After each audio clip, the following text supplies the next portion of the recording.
What's going on, Built in Buffalo fam? Welcome back to another Off the Edge. We're back after a 1 week hiatus. Little complicated. It was my birthday actually last week, so I was unable to be around to actually do the show. But we are back this week. Unfortunately, Keem's not with us, but we do have another good guest with us today. You know him as as witty, not funny sports from Built in Buffalo. Matt, we'll bring him on in a second, but a great show coming up. Off the Edge starts right now.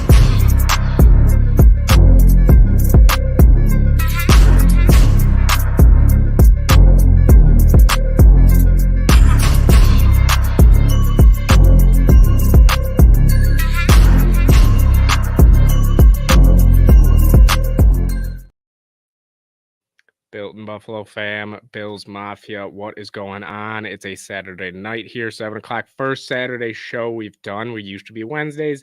Now we're Saturdays. As I mentioned right in the beginning there, I know a lot of people were still hopping on, but as I mentioned, we weren't alive last week with a lot of crazy things. It was my birthday last week, so I was just doing things with family, going around, just doing many different things, especially with the holiday going on as well. But we're back this week. It's going to be a great show. Obviously, Akeem's not here tonight, but we do have.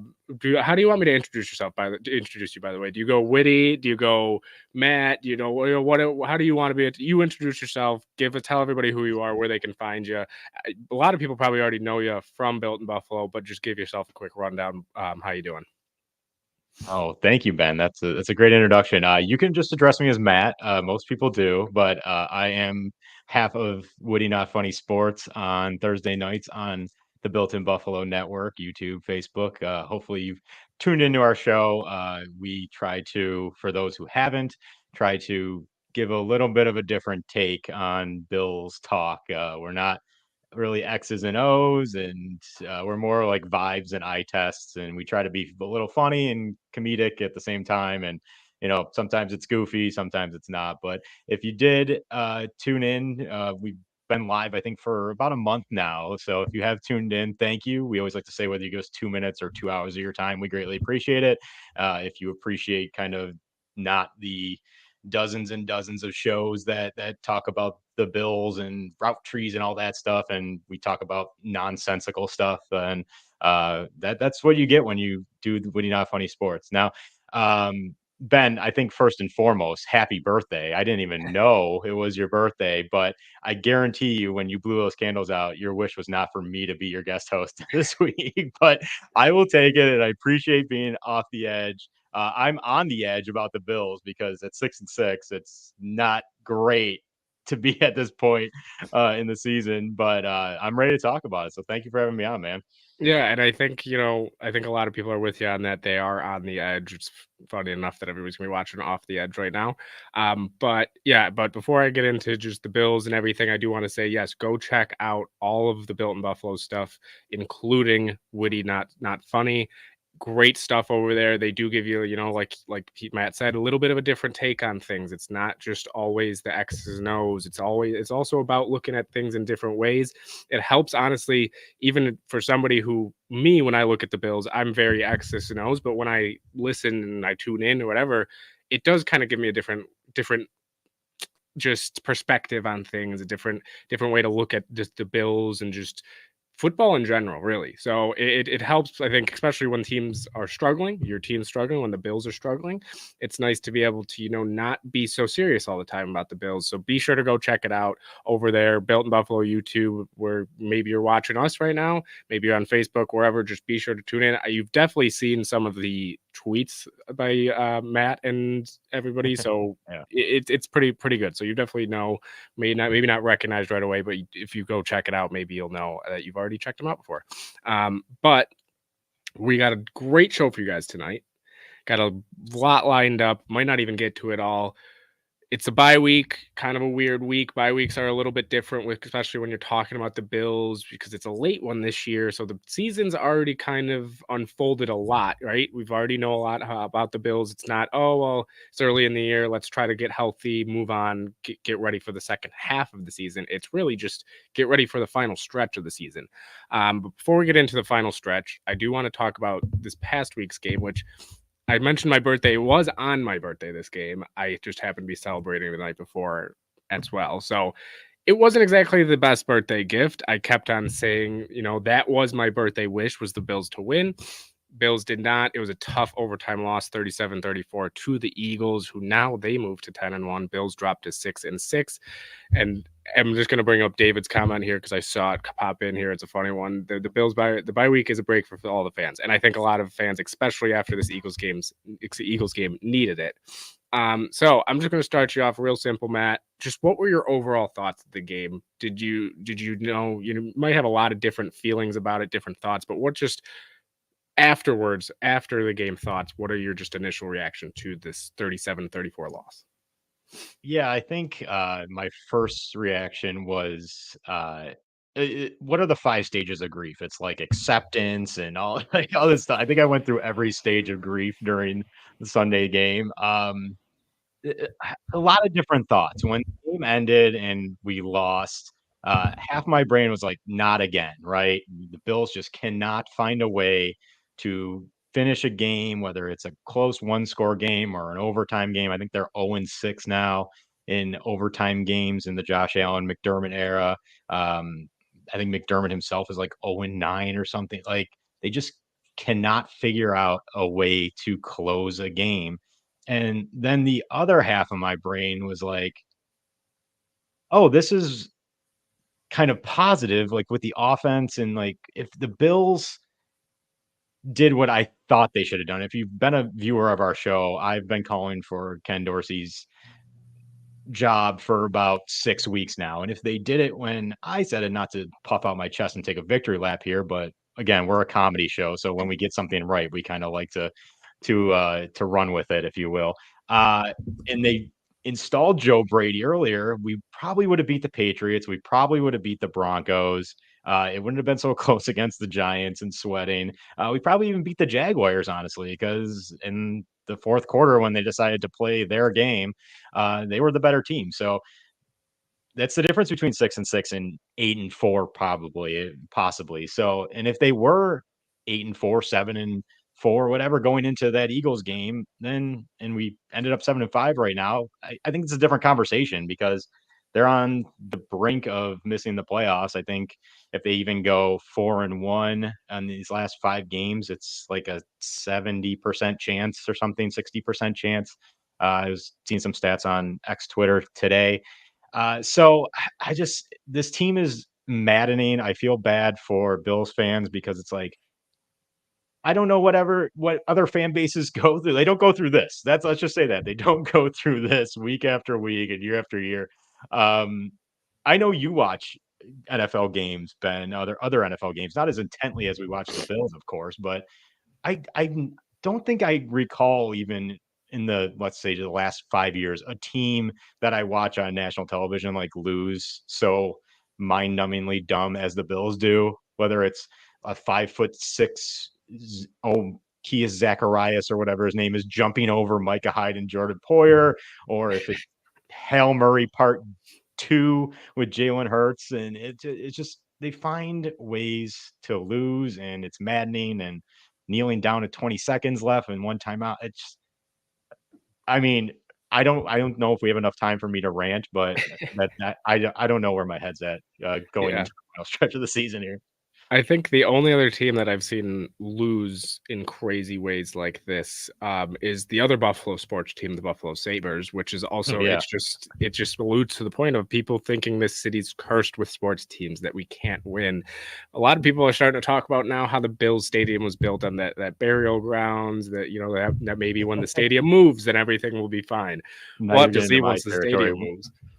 If the If you Bills look at the Buffalo historical records, the founder of Buffalo, Angus T. Buffalo, that's fake. This is all fake, by the way. Wrote in the bylaws of the city of Buffalo when it was founded, there cannot be two good sports teams at the same time. He did not write there could be two bad sports teams at the same time. So that's on him. That's on the founder of Buffalo.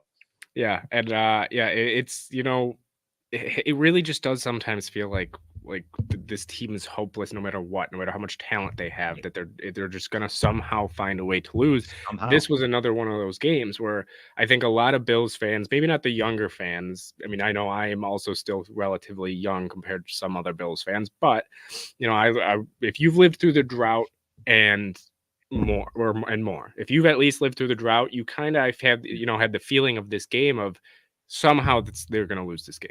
You kind of like once it got to 17-3, you were like, okay, this is somehow the Bills are going to lose this.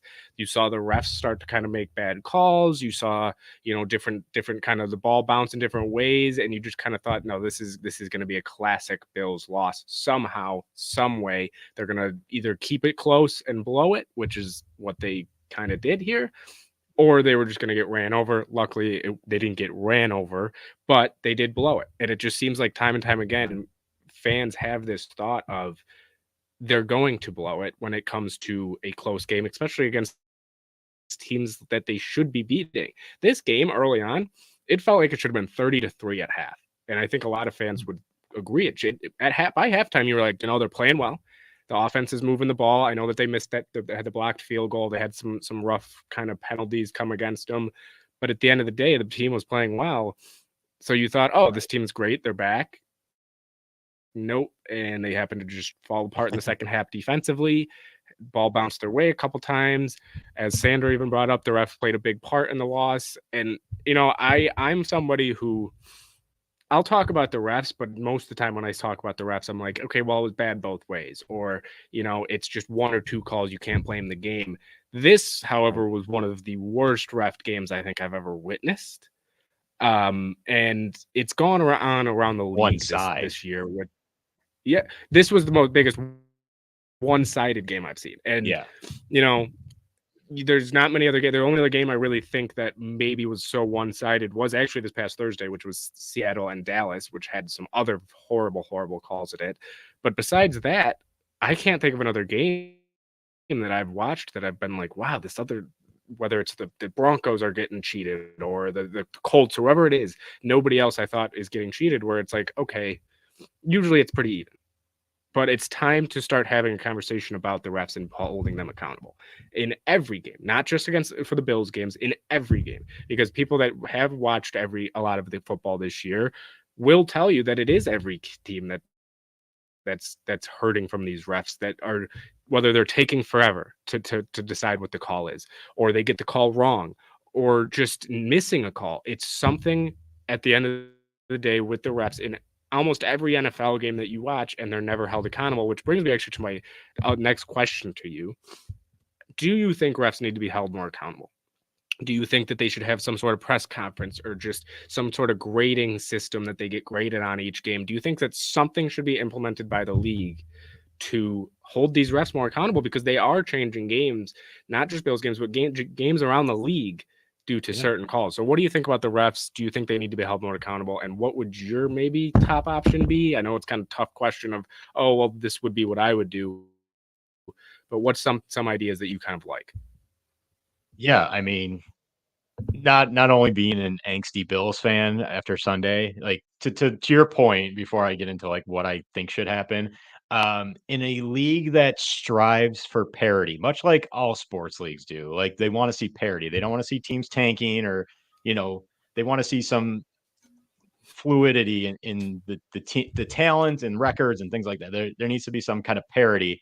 There is no way you can tell me one team in a game, in a half even, commits 10 penalties versus the other committing one. Like that is insanity to me. Like there is no way that you will ever make me believe, if I watch the all 22 times over, I will be like, there is no way you can call this and not call that. Like if you're going to be bad both ways, and that's fine. Like that's fine. If you cannot play favorites. I mean, look at the biggest stage in the NFL, the Super Bowl last year. I thought the final play that dictated the Chiefs winning was a terrible call. I think on a pass interference that I think kept the drive alive or whatever. I don't remember exactly, but I remember the refs throwing a flag on a pass interference, and it's like that was so egregious.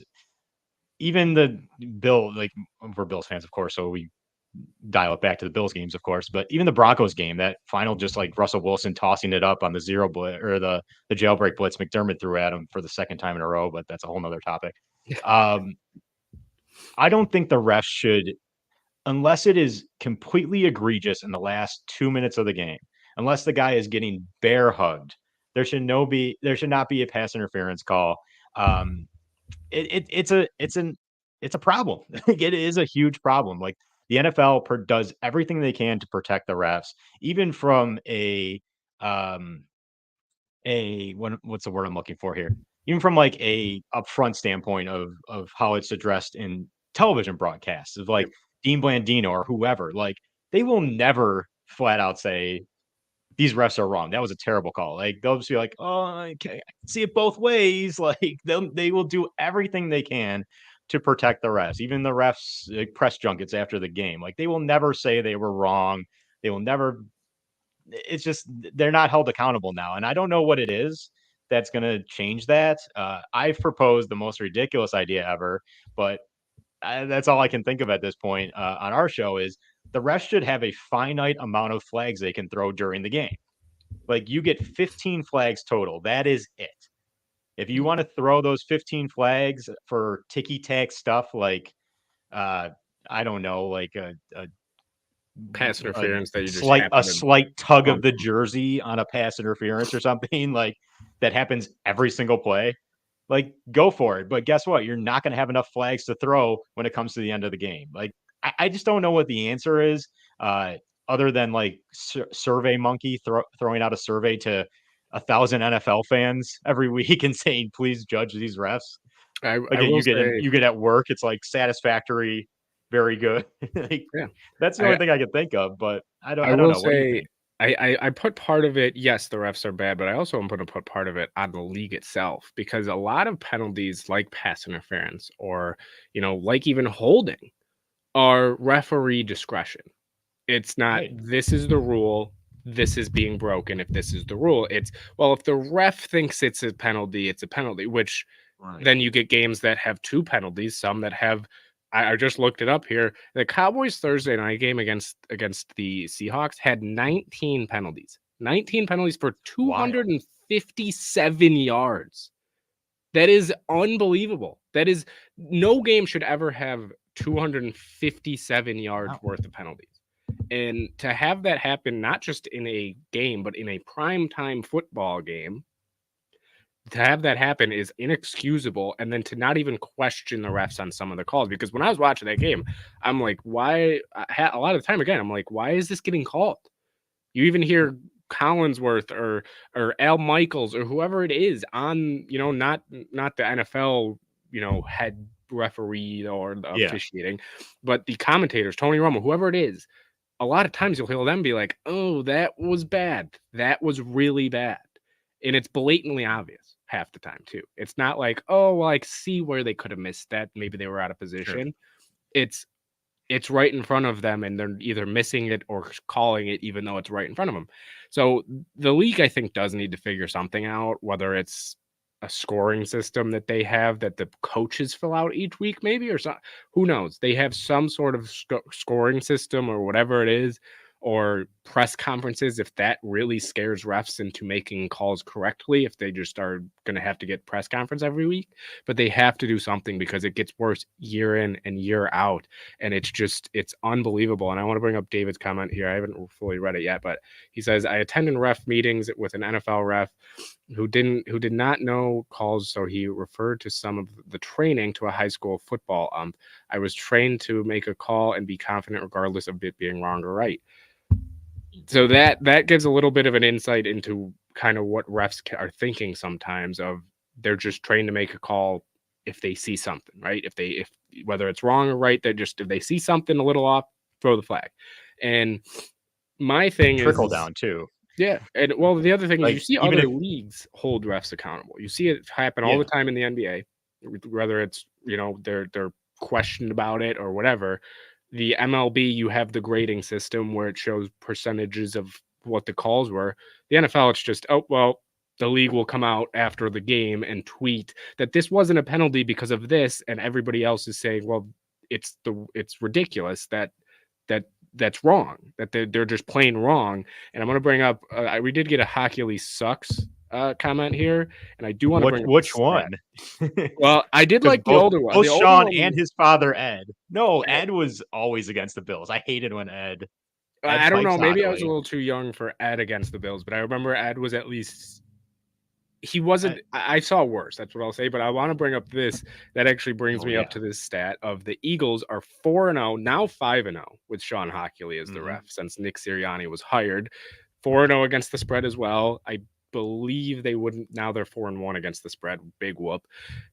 And then in this game, there was 10 first half penalties, 10 against the Bills, 1 against the Eagles. So What? as you said earlier, you Yep. brought that up, and it's just it is ridiculous. So I mean, you got any last comments on the refs before we move on? Because I know we could talk about the refs all day. We could bring up call after call all day. So any last words or anything about the refs before we move on here? Two things. Back to David's comment about like being confident in your call. I say like that's a trickle down because even when I was like a little league baseball umpire when I was in high school, it's like the first thing they teach you is like just be confident in your call. Like whether you think it's right or wrong, just be confident. So I can understand that point. He makes a good point there. So the second thing is whether it's Ed or Sean, I don't know what the Hockley family has against the Bills. I don't know if they have like a candlelight ritual sacrifice thing with like the Bills logo in their house, but I don't know. Was Ralph Wilson Stadium built on like Hockley house land that they Maybe bought from they're the the Hockleys, ones. and They're the yeah, there's ones like a bringing the lifetime curse. of angst against the Bills, like Sean Hockley's great grandfather, like tooth and nail, every nail hammered, built the house that the family lived in for the past 50 years, and the stadium's built on top of it, and they kick the Hockleys out. Like, I don't know. Like, it's wild. Ed, Sean, it doesn't matter. I don't like that family as a Bills fan, and I think a lot of Bills Mafia feel the same. Yeah, and I think, it's such a tough, subject with the refs in the NFL in general. Just, we talked about a lot of them here, whether it's bad calls, missed calls, even just taking 10 minutes to decide what's happening sometimes. Yeah. That's also another thing we didn't even get into was just how long sometimes they take to figure things out. So it's everything. It's from the league down. It's from the rules to the refs to everything about these penalties or non-penalties happening. It's everything, and honestly is to the point of being ridiculous, and the league needs to do something about it.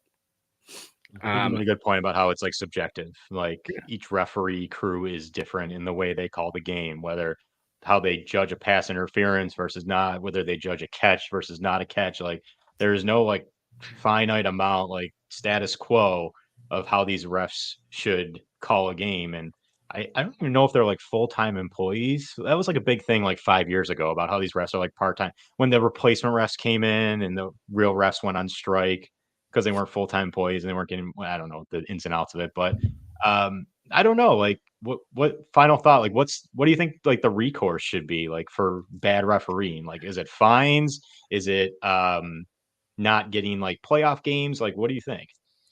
I think one, yeah, playoff games would be a good one. I think just loss of Extra games. paycheck, I mean.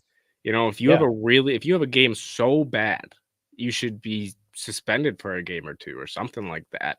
Because it really is just ridiculous. I will also say this before we move on here is they need to get rid of down refs to why do we have refs? Soccer is the perfect example. They use technology. Every sport uses technology, and the NFL does. The refs do it to the point where you can in soccer where you can literally tell if somebody's offsides by technology. Why can Sure. we not have somebody tell by technology if somebody's offsides, if they're even got the All first starts. down, false starts, and you have the technology to do it. They're just not going to do it, and now you have two refs who are focused on something that technology can easily take out of there, and they can focus on, I don't know, maybe making correct calls elsewhere.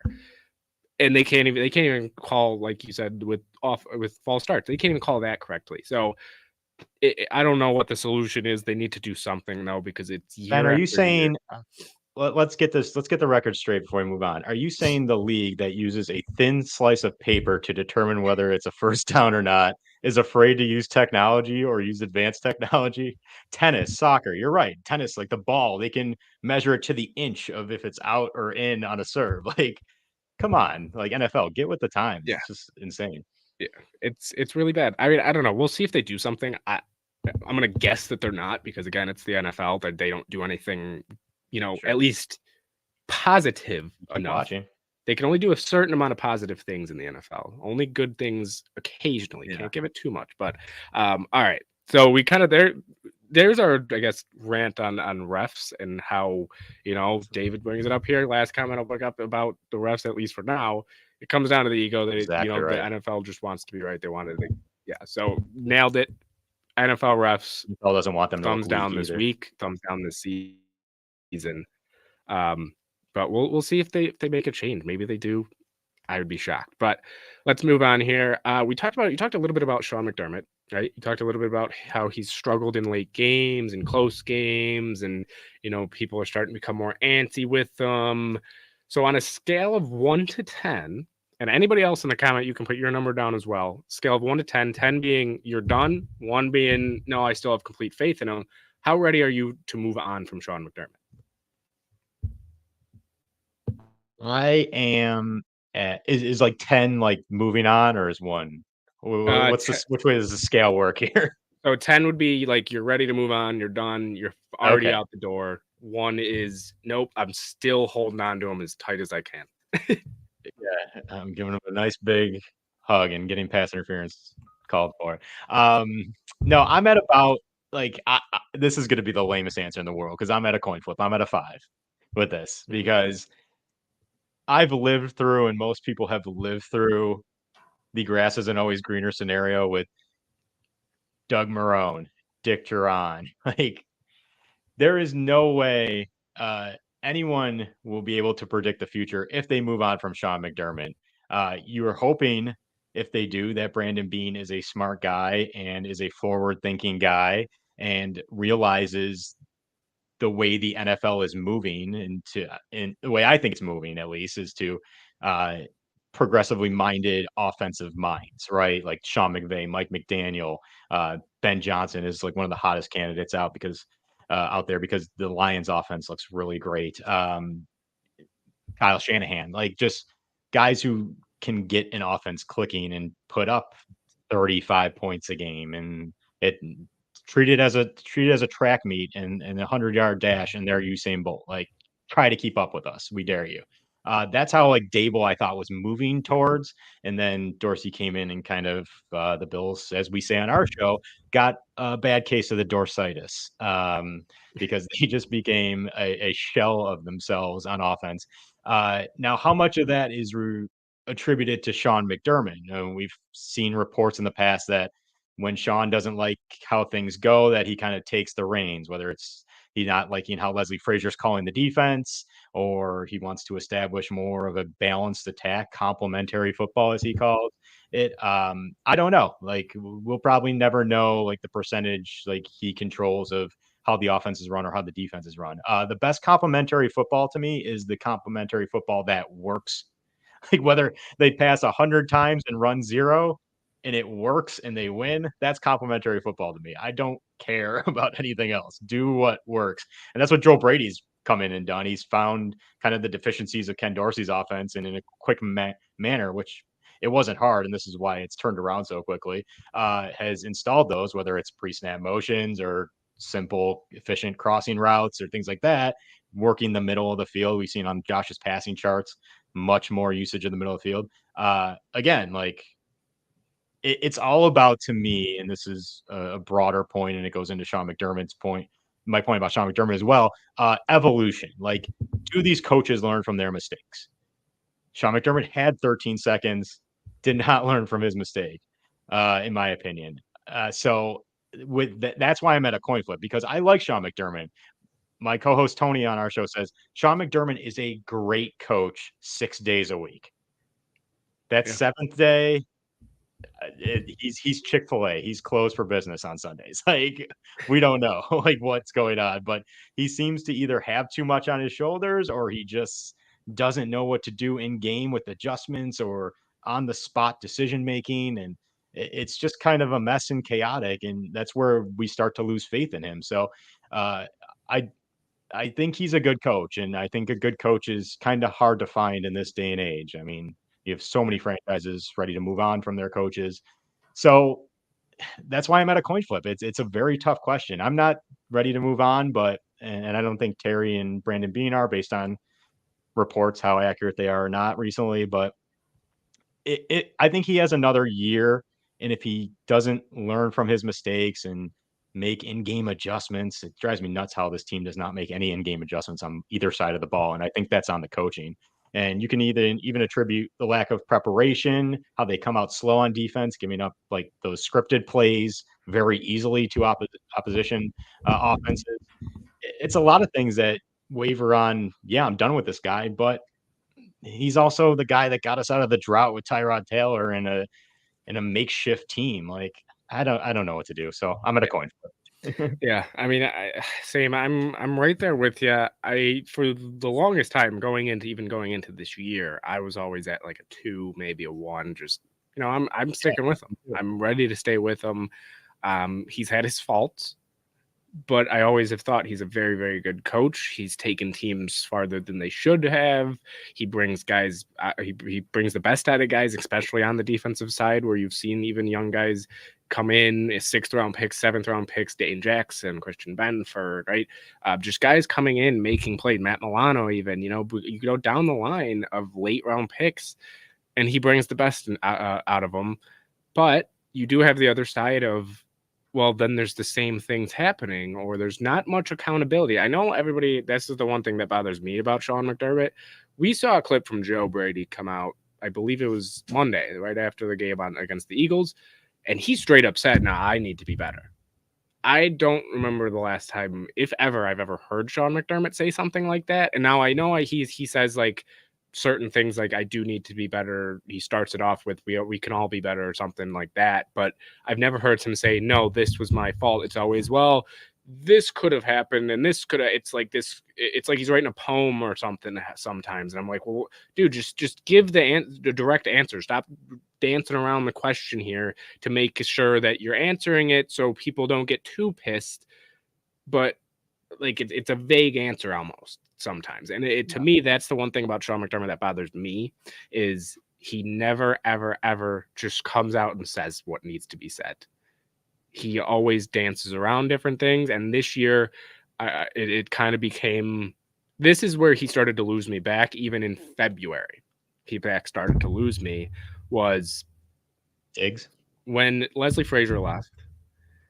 Oh, It was one of those things where it was weird. It wasn't a thing that this regime liked to do, things like that, of be in the news, cause drama, be questionable, be kind of weird, make weird decisions. They want to be professional, they want to be organized, they want to be this.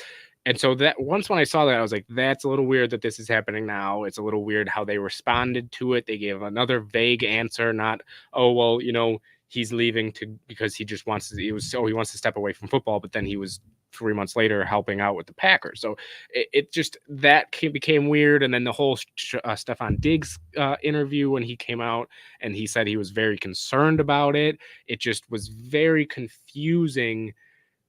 It's just very confusing on what we've seen with Sean McDermott the last year, really.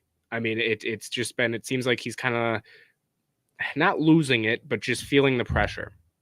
And I think that is where he's starting to get a little bit defensive on certain things where it's, oh, it comes down to the execution, or, oh, it comes down to this. Never, I need to be better, because it's, to me, it seems like he's losing it a little bit, losing the locker room a little bit. Now you see players coming in, old players coming out and saying, well, no, it's actually Sean McDermott that's the problem, or, it's this that's the problem, when it's a Sean McDermott issue that came about. So a lot of things just has to do with, I think, Sean McDermott feeling the pressure. And I think now that you're at year 6, which if you look at every coach that's year 6 or above in the NFL with the same team, he's the only one to not at least go to a Super Bowl. Every other one, besides the only other one that hasn't won one, was Kyle Shanahan.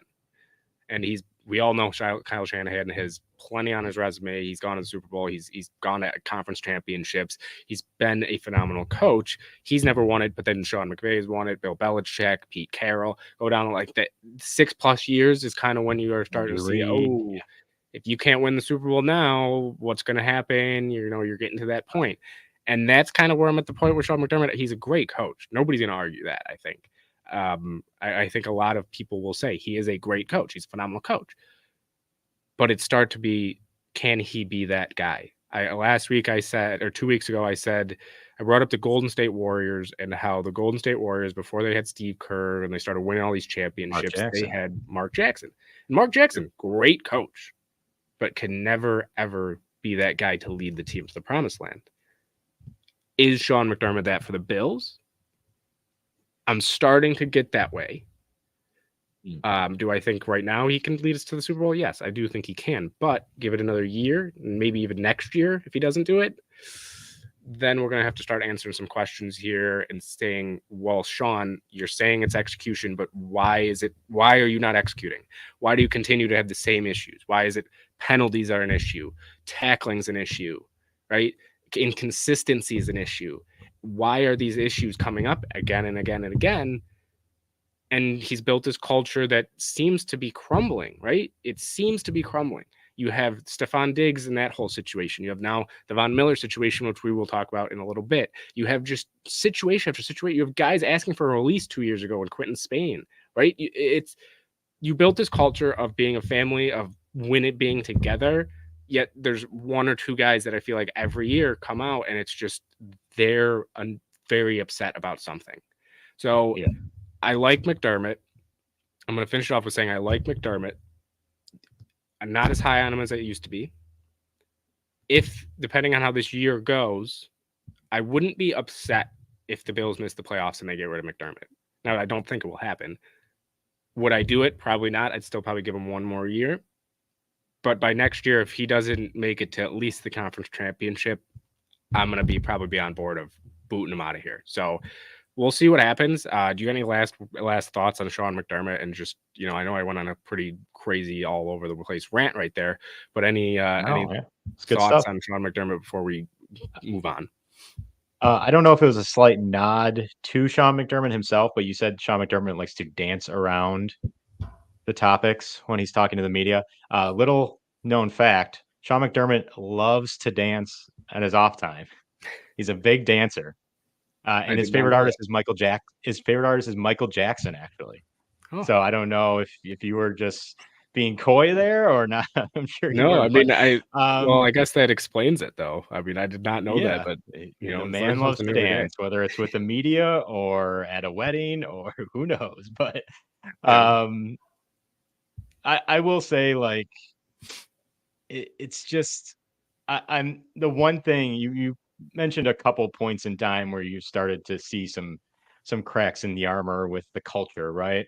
I think one point you forgot to mention that was very telling to me this season about Sean McDermott's culture is after the Giants game when him and Dable like didn't even acknowledge each other barely. It was like a quick like handshake for I don't even know if handshake qualifies what it was, but um for a tandem in Dable and McDermott that had so much success in this organization together, for them to kind of just be on the outs or not even seemingly cordial with each other, let's say, that was very telling to me is like, what's going on here? What's the deal with McDermott?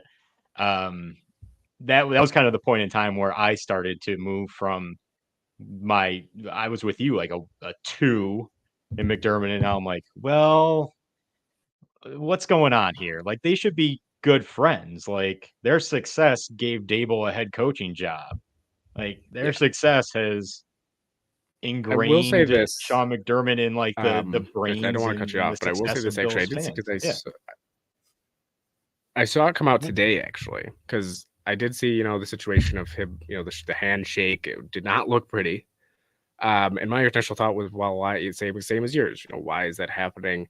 I did see today, actually, from a New York Giants reporter, one that's very trusted. A lot of people say he is right. Most of the time on when he reports, he is saying that a lot of the Giants coaches, defensive coordinator, anybody they're done with him. They are sick of his attitude, his, and I'm going to bring up And yelling at the This players like he comment here does. from Yeah. David, and again, David, this isn't a shot at you, David. Oop, if I can bring it up here, this isn't a shot at you. He's an aggressive coach. He is a very aggressive coach, unless he has Danny DeVito at quarterback. But regardless, he is an aggressive coach. He likes to get in people's faces. He likes to yell. He likes to be louder, where that can rub people the wrong way sometimes, especially if you are respected coaches in the league. And I think that's where the Giants are losing him, and that maybe caused friction between him and McDermott. Of maybe Dable had a little bit of an ego on him, saying, well, look at how this offense is working. We're scoring points, right? Or after 13 seconds, that wasn't on Dable. That was not. So it's a little bit, of a, is it Dable? Is it McDermott? Because that situation did kind of rub me the wrong way as well. So I think it was a little bit of both. I think both of them have a little bit of an ego on them, and neither of them like to be the guy. So that one was definitely a little weird. So I'm glad you brought it up, because it was a little bit of a weird situation there. But I don't know. I was fully on, oh, that's definitely weird. McDermott would do that. But now that stuff's coming out about Dable, looks like Dable could be on the hot seat himself over there in New York after winning Coach of the Year, which is mind blowing. But sorry to cut you off there. Did you have any other last your show? Words? Yeah. Well, do you have any other last words before we move on here? No, just I guess believe. I don't know. Yeah.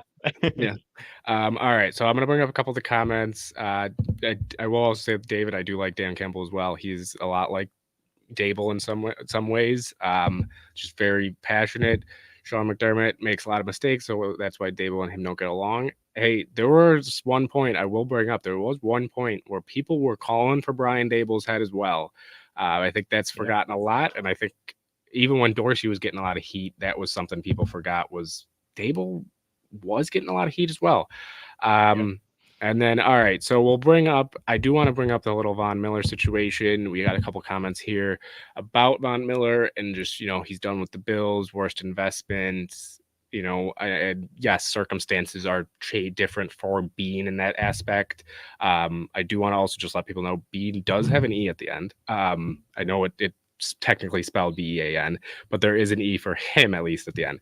And yeah, it's something that I think, as Brandon Bean, you can't really come in thinking this type of thing would happen, let alone not the arrest, even just the injury alone, let alone everything else. As everybody I think knows by now, Von Miller did have a warrant out for his arrest. He turned himself in, paid bail, which was, I think, $5,000. He is now out on bail. At first, it was he strangled her and pushed her, and this is his pregnant girlfriend. Now the girlfriend's coming out and saying nothing had happened, that it's crazy that somebody would say that. All I want to say on this is it's tough. I get both sides of people saying, well, let's wait to get the facts, and other people saying, well, no, I want to say this. I think at the end of the day, people should just say, look, everybody has their opinion on this. Everybody's going to be able to make their own judgments on it. I'm not going to say my specific feelings on this situation about Von Miller and today, at least, just until more stuff comes out about it. I will say it's disappointing, to say the least, that this even comes about. And at the end of the day, I think, like Debbie brings up here, the truth will come out no matter what. People will get answers no matter what. And I think at first, when you see something like this happens, it's very, very, normal to just react, right? Because it is a very, very serious situation. We had that, was it a year and a half ago with Matt Ariza at this point now. And I do want to say this. I saw a lot of people saying, well, look at Matt Ariza's. We have to wait for that more stuff to come out. I do want to say, I think it's a little bit different in this scenario because there was a warrant. Matt Ariza, there was no warrant. There was just, this came out and they said he was there at whatever had happened. That was a little bit different. Where when you have a warrant for your arrest, that means there's some actual evidence. That's the only thing I will say about why I think it's a little bit different than the Ariza situation. Now, again, we don't know fully what happened. We have no idea. I do also want to just say, before I move it on to you and your thoughts on this real quick, this isn't also the first time something's happened with Von Miller. 2021, something happened. 2022, something happened. Now, were they as serious as this allegation? I don't believe they were as serious as this allegation. Maybe 2021 was. 2022, I believe, was just tapes being sent around by him. Still serious, don't get me wrong. But you know what I mean, where it comes to when it comes to physical assault, that's where it's different. So we'll see what happens. What are your thoughts just on it? I know you don't have to go into big detail if you don't want to, but I just wanted to say something quick about it because it is big Bills news. It is something that will affect the team, and I think the Bills in this situation, unlike Ariza's, does have to wait and see how this plays out. They can't just jump to cutting him, one, due to money, and two, due to what the actual circumstance is. Yeah. I know I am part of a satirical comedy show, but there's a lot of times when comedy and witty banter and observational humor is not called for, and this is not one of the times. I think you said it quite well for us being. I don't know about you. Are you a lawyer? No, I'm not. No, no, neither am I. Okay, I feel like there's a Chappelle Show skit back in the day where it's like everyone like jumps out of the bushes and they're like, "That's 5 to 10," and they think they're a lawyer. They think they know everything. But it's a sad situation, regardless of the truth that comes out. It's kind of just like it's an amalgamation of the season as it is. It's just like this team, like it's just everything. You thought 2023 was the season from hell with two blizzards and all that stuff, like, and them having to move games. Like 2024 is following it up quite in its own way here. So, with high expectations, just failing at that, and now this, and just it's a sad situation, like I said. Now, I don't speak to the situation in itself or Von's role in the situation. I will say, like, just in putting that aside for a second and speaking about Von, like Von might go down as the biggest BSer in Bill's organizational history, and it has rubbed me the wrong way ever since. And this again, what he says about trades and free agents and whatever is minuscule at best, the in comparison to what is in the news lately. But like I just it rubs me the wrong way. Like Odell Beckham's coming here, Derrick Henry we're trading for, DeAndre Hopkins is coming here. I'll be back by week one. Like Vaughn is just he's a BSer, and like I don't know if that equates to being a bad person or not. Again, that situation is very serious. Him speaking nonsense is not. So I don't know. It's sad. That's all I can say. And uh, that's not even talking about his production on the field, which is bad in itself. So Not this much is to talk about. serious. I don't know what the Bills do, honestly. Like people have been asking for him to be benched. Is this their reason to bench him? I can't imagine he plays, right? Like nobody At wants to least deal with that PR I circus can't see it at afterwards. least next week. I can't see it at least 1 week. Yeah. I don't think he plays the rest of the year, honestly. He hasn't been effective for a guy who thought he should be back week 1. It's week 13, 12, 13, 14 now, and he's done nothing. Like he's been flat out bad. Like I told my friends on Sunday, it's like Bond's not just ineffective, he's just bad out there. Like it's not like he's coming up with a play or two here or there. Like he's hurting this team. Yeah. So again, that's on the field stuff, which is separate from what we're discussing. So I don't want to go into a to banter here, but yeah, that's all I'll say about that. Yeah. I mean, it really is just a really, really unfortunate situation that hopefully comes out as best as possible for everybody involved. Um, so I mean, we'll see what the Bills end up doing, what the league ends up doing. I know I'm seeing a lot of people saying, that the NFL won't let him play, exempt list. Exempt list. I don't know the specifics to get on the exempt list. That might be a little more complicated. There's Right. just a bunch of different things that you can do in this situation.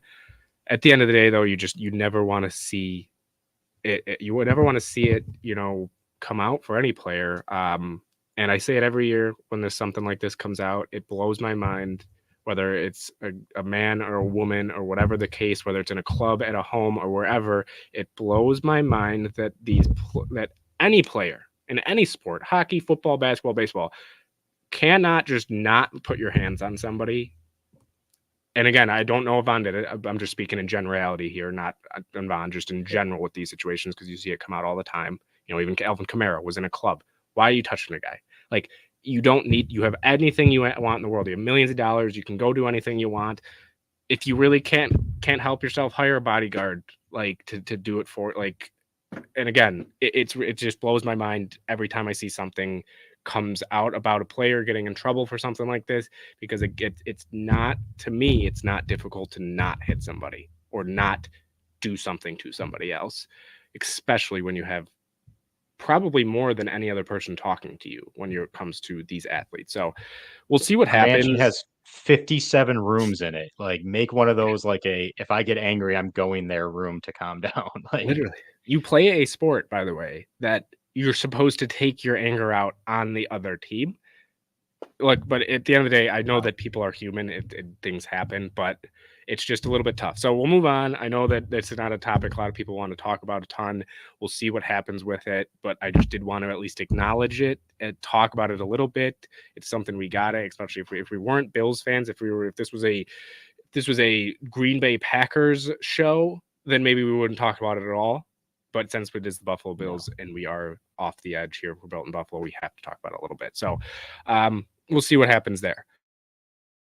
Let's move on, though. This might be our last topic, maybe not. But I'm just going to quick question for you, since they are on the bye week. To you, what is the number one thing this Buffalo Bills team needs to address this week during the bye week? Oh, that is a good question. There's so much I feel like I can't like narrow it down to one.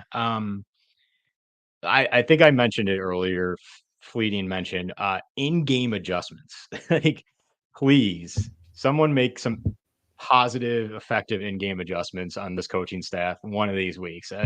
It boggles my mind, and I'll relate back to the Eagles game. If you thought the Eagles weren't going to come out and try to run the ball after halftime, like your head was in a pile of dirt. Like, I don't know like what a nice metaphor is to say.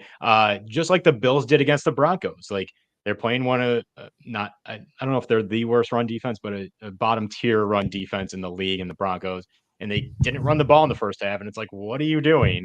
Yeah, James Cook fumbled, big deal, whooped. Like, get him in there, go run 7 yards a carry. They realized it after halftime, and they were super effective. I think one of the touchdown drives after halftime in the Broncos, they didn't pass the ball at all. Like, it's just run, run, run, run, run. And that's what I thought the Eagles did too. It's like, well, why aren't we running the ball? We should be running the ball. The Bills defense is notoriously bad at run defense. Tim Settle and Jordan Phillips, who are playing significant snaps on this team, are two of the worst graded D tackles according to PFF. However much merit you want to put into PFF grades, but I think they're like 130 out of 137 and 134 out of 137 or something like I actually have that terribly pulled up bad. right I'm in sure front of you me. have the stats. Yeah, I knew you would, I have Ben. the You're always on top of it. I have the tweet from Pat Moran. I think you might, did you send it into the chat? I think you sent it in the Built in Buffalo chat, but I have it right here from Pat Moran at Pat Moran TB on Twitter. If you want to go give him a follow, he does have some great stuff on Twitter. But Jordan Phillips is 133rd out of 137th, and Tim Settle is dead last. So there you go. Like, yeah, like what are we doing here? Like, it's it's mind-boggling, and I think the Eagles ran like the same run like off left tackle for like three straight plays, and DeAndre Swift got like 12, 13, 14 yards of carry on average. Like, if like somebody make an adjustment, please, for the love of God. So they just do the dumbest things. It is mind-boggling. Like, I mentioned the Zacchaeus touchdown earlier. It's like, how do you let Micah Hyde? How do you let anybody get behind you on that? Like, I don't know how you let anyone get behind you. Like, you're the center fielder. You should be seeing everyone. I equated it to this might be too old of a reference for you in your generation, but there was a game on the original Nintendo system called Tecmo Super Bowl, and maybe you just as a football fan you've heard of this. Uh, but I think a lot of people, including myself, when they played Tecmo Super Bowl from my generation, when we were on defense, and I always chose the Bills, of course. So it was like Henry Jones or somebody. I would always choose Henry Jones and just sit in the middle of the field, like 20 yards away. And then the quarterback would pass to the top of the screen or the bottom of the screen, and I would move accordingly. Like Micah Hyde, do that. It's very easy, and it just seems like he's like lost in the sauce, and he just doesn't know what's going on.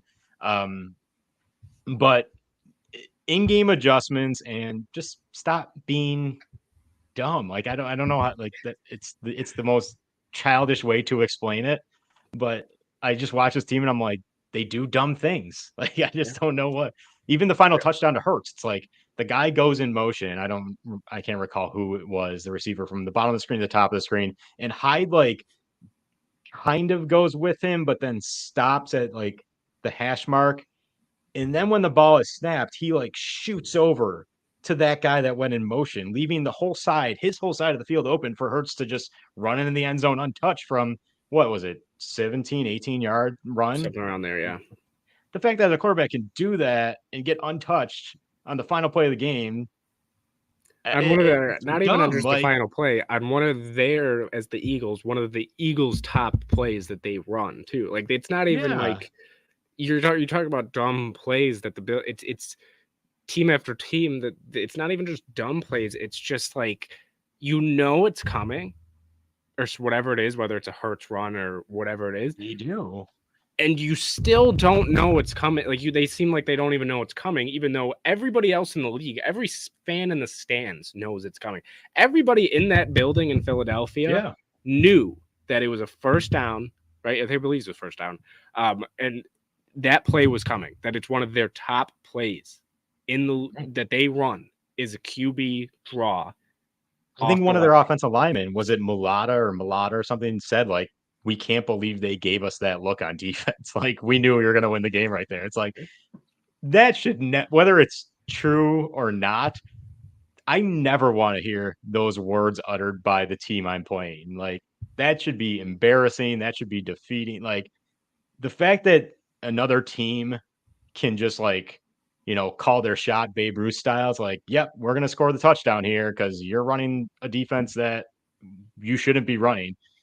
That's amazing. Like Sean McDermott, we mentioned him before, and I always say like everybody wants a coach who like when the other coach is playing, the opposition coach is playing checkers, we're playing chess. Like we're just one step ahead, we're smarter than the other guy. Like if Sean McDermott is in a chess match against the opposition, he overthinks everything when all he has to do is call Josh Allen up, say, Josh, I'm in a chess match. Can you come down? Josh Allen comes, flips the table over, says, chess is for nerds.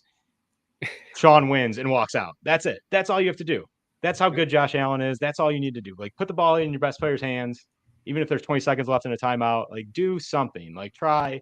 They just overthink it. They overcomplicate it, and they make dumb plays in terms of execution. Or lack of execution, I should say. And it's all just bad. So just, I guess, like sharpen up like during this bye week, like get right, sharpen up and play football. Like this isn't rocket science to me. I want to piggyback off your point of like Jordan Mailata talking about that and saying they were surprised that happened. They knew they were going to score. Yeah. I'm really done with other teams talking about, well, we knew this was coming, or we knew that we were able to do this. We knew that this was like, they knew it. They knew all this stuff was going to. Vikings last year, Patrick Peterson. Yeah, I knew Gabe Davis was going to run that route. I knew it. This year. Oh yeah, I knew Josh Allen was going to throw it to the corner route because that's on that play, which they run so often. And then, and again, at it. doing the similar things is, again, not always the worst. I mean, you saw it even against the Eagles, even where they ran the same run play, literally same motion, same everything off the same guard, and it worked. Yeah. But we're doing it where it's not working, and we're going to keep trying it until it works. Well, that's not that. Why are we doing that? Like, why are we continuing to have Gabe Davis run the same three route? Well, I know, again, I'm just using this as an example. Why are we having them run the same three routes when it's not working? Why are we in shotgun on 3rd and 1? Yeah, exactly. Why are we in shotgun on 3rd and 1? Why are we always on 3rd and 8, 3rd and 9 on defense late in the game, bringing everybody running a zero blitz? Every team knows it. And I know a lot of teams do that. But again, that's Bills fans know it. Bills fans know fourth quarter, less than 5 minutes. If it's 3rd down, Sean McDermott's bringing everybody. everybody knows it. Everybody in the building knows it. And again, it can work. It might work in the second quarter, but it's not going to work when you run it continuously. It brings me back to even just Sean McDermott doing the let's pretend we're going to go up and go for it and call timeout. It never works because teams have never seen us actually go for it. You have to go for it. Like, you have to switch things up here. So yeah, I mean, I guess it brings back to your point of just coaching, man, just coaching. And yes, the players, not all, sometimes, a lot of times players don't execute. Don't get me wrong. But a lot of times it's like, even when you have majority of people looking at this game, majority of analysts even coming out and saying, when I watch this game back, yeah, the players made some mistakes, but they shouldn't have been in that position in the first place. It's just, it blows my mind. And I think during the bye week, then that brings me to my even answering the question that I even brought up of what they should do during the bye week. Expand just if it's the defensive, at least expand the playbook or something, because it's either we're going to play off coverage, let everything underneath happen, and then come up and tackle, maybe miss 1 or 2 tackles every other drive, and we'll let that happen, bend don't break, or we're going to bring the house and let's see if we can get to them in time. It's like those are the only 2 defenses. And I know that there's plenty of other defenses they run, but it's just like those are the 2 most prominent ones, the 2 most ones that they run in the biggest situations all the time. Whether it's there's a minute and 52 left and you're up and they're going to play off coverage and just let them come down the field time after time. Because after they scored at 152, I actually said when they were on that last drive against the Eagles, before they scored, there was 3 minutes left, and I was like, they're taking too much time off the clock. Yeah. Because they weren't going to get in the end zone with 10 seconds left. Everybody knew that. And what did they do? They got 152 left, and what happened? They were able to drive down in plenty of time and go down and tie this game up.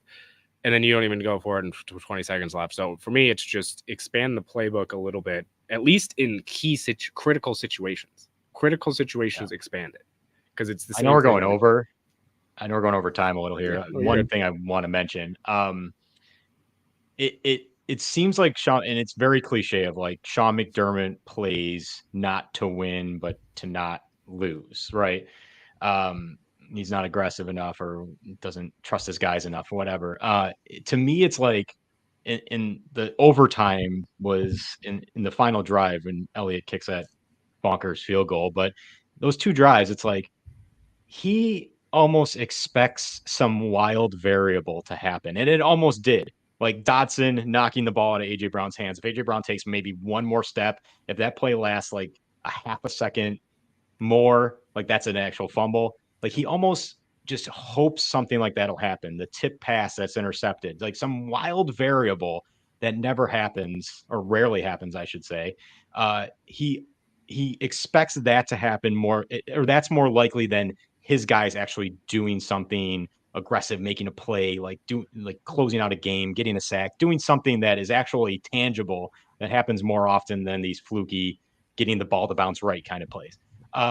What he does is he shrinks his he shrinks his margin of error so greatly.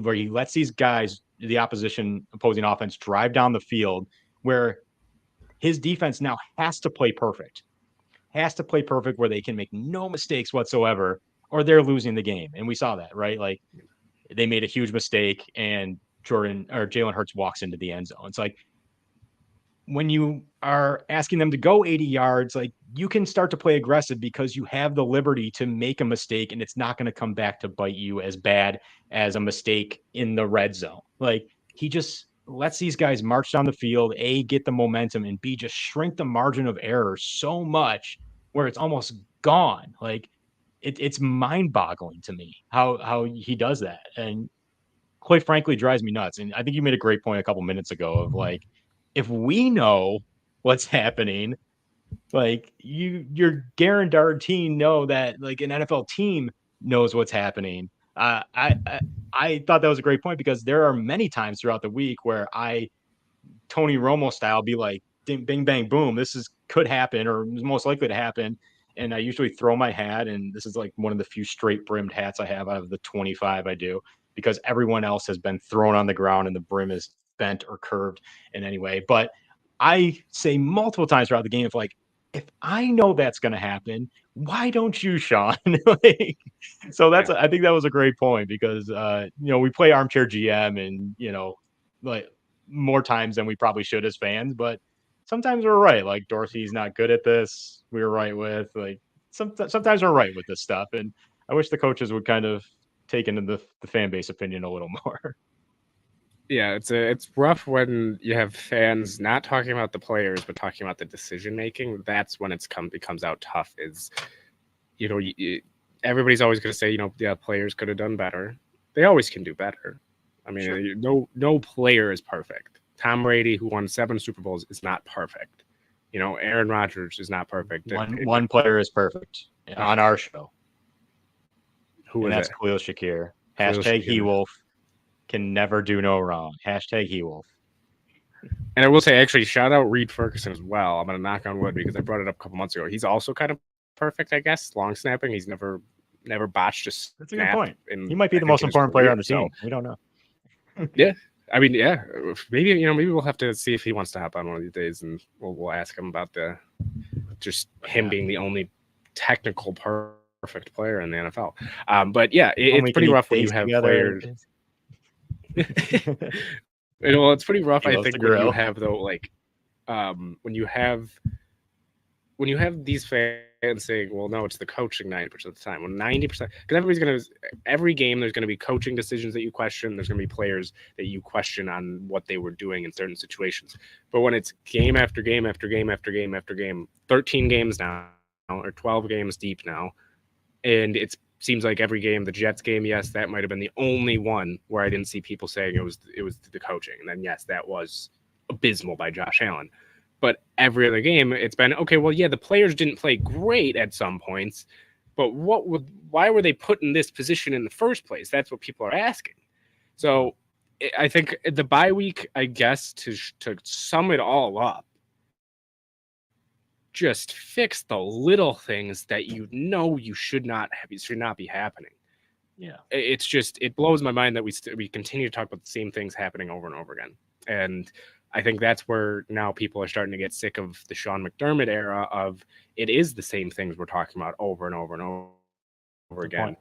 Failing to finish games, failing to not get penalties, failing to just be consistent. Like I said earlier, it's just that's when I think fans are starting to get upset. Now I think there's definitely some overreaction saying that he needs to go tomorrow. Like, no, he finished the year with him. Let's see how the year finishes here. NFL's a long season. Um, and just some of the other things that I've seen about, as soon as Sean McDermott, it's gonna be all gone. It's gonna be perfect now. Well, that's not usually how it goes. There's usually bumps and bruises along the way. So we'll see what happens. I mean, the Bills, for all we know, they could make the playoffs and win the Super Bowl. And then we're all gonna be looking back like, wow, imagine if we fired Sean McDermott week 13. Now, do I expect that to happen? No. I don't. I do not expect the Bills to run the table and win the Super Bowl. But if they do, we could look back at this and say, well, we were wrong on Sean McDermott. But Just get he's in. definitely on the Just get in. hot seat. Anything could happen. He's definitely on the hot seat a little bit. I'm in the middle. I think, like you said, you're in the middle as well. It's a tough conversation with a guy who's been so successful. He's turned this franchise around since he's got in here. He's been a huge part of this team, huge part of this culture, huge part of just this city. So we'll see what happens with him. Any last thought before we, hop off tonight and, get ready for another week coming up and games tomorrow? Yeah, real quick. Doug just put in the comments about how we should give them a break. Well, I don't think we're saying like Sean McDermott's defense is bad. I think it is overperformed with the amount of injuries to core key players. Matt Milano, Daquan Jones, Tre'Davious White, to name a few, obviously. And of course, the lack of like the one and true closer that was Von Miller last year. Um, a la the Chiefs game last year when he made that final play to close out that game. I think it's more to me, and I can't speak for you, obviously, Ben, but it's more to me of like, regardless of who's out there, yes, injuries decimate a team and can hurt a team and change the course of the way the team plays. But regardless of who's out there, to me, it's putting these players in ideal situations or the situations where they have the most success or potentially have the most success. And that's where I think Sean McDermott's faltering a little is he's not putting these players in positions where they can have success. Yes, it's on them to go out there and execute these plays, but again, you mentioned like the Broncos game doing 2 jailbreak blitzes in a row. It's like, is that really putting these guys in a successful position? Like, no. So that's my final thought, but good comment. Yeah, I'm gonna piggyback off that real quick. And yes, again, Doug, you are correct. It's tough with these injuries. The season would probably be completely different if Matt Milano was here. If we didn't have all these injuries with Trey White going down, it would be completely different. We probably would not be talking about this. But we would probably still be talking about the same things we've been talking about for the past 4 years, which is like we kind of been saying with Sean McDermott. It's the late game collapses. It's the continuous of teams coming out and saying they knew what was coming, or they just knew they were going to be able to do some certain thing against this defense or against this offense, whatever it is. It's just the same issues over and over again. No tackling, no whatever. Like it's the same. That's my issue. Again, Sean McDermott is a great coach. But can he be the guy to take you over the top? That's where I'm kind of now teetering on. I don't know if he can. So we'll see if things change. Again, I would not be shocked if Sean McDermott leads this team to the playoffs over these last 5 games. But again, I don't know if that changes much when it comes to getting to the playoffs, if you did get to the playoffs. So we'll see. Sean McDermott's got his work cut out for him. I think, Brandon Beane's got his work cut out for him down the stretch here, just getting ready, seeing if guys are going to be pulled up, pulled down. What are we going to do here? Especially with guys like Tim Settle, Jordan Phillips, really, really struggling. So we'll see what happens down the stretch. Got 5 games coming up. Bye week, tough week. Let's see if tomorrow, enjoy some football, guys. A stress-free week. Stress-free. Yeah, literally stress-free week. Let's just have fun tomorrow. I hope you guys all have a great, great Sunday. Any last words, Matt, before we hop off here, to everybody? Let them know when and where to watch your show and everything like that. First, thank you, Ben, for having me on. This was a great experience. My first time off the edge. Hopefully, I didn't go all the way off the edge and plummet to my demise, but. If you haven't checked our show out, please do. Thursday nights, Built in Buffalo, YouTube, Facebook, audio version comes out afterwards. But Witty Not Funny Sports Live, again, it's a different take. I always like to say, whether we talk about nonsensical things or actual topics, we always try to put a smile on your face and give you a nice laugh or two. It's a different show.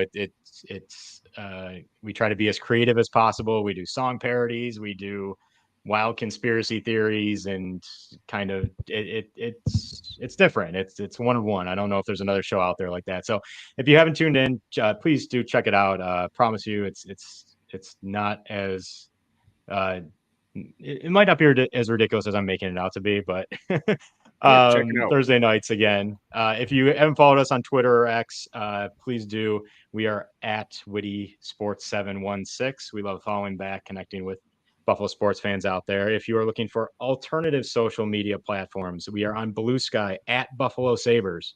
We own that, so we're just waiting for our royalty check from the actual Sabres. So follow us at Buffalo Sabres on Blue Sky if you're on there. Well, and again, one more comment.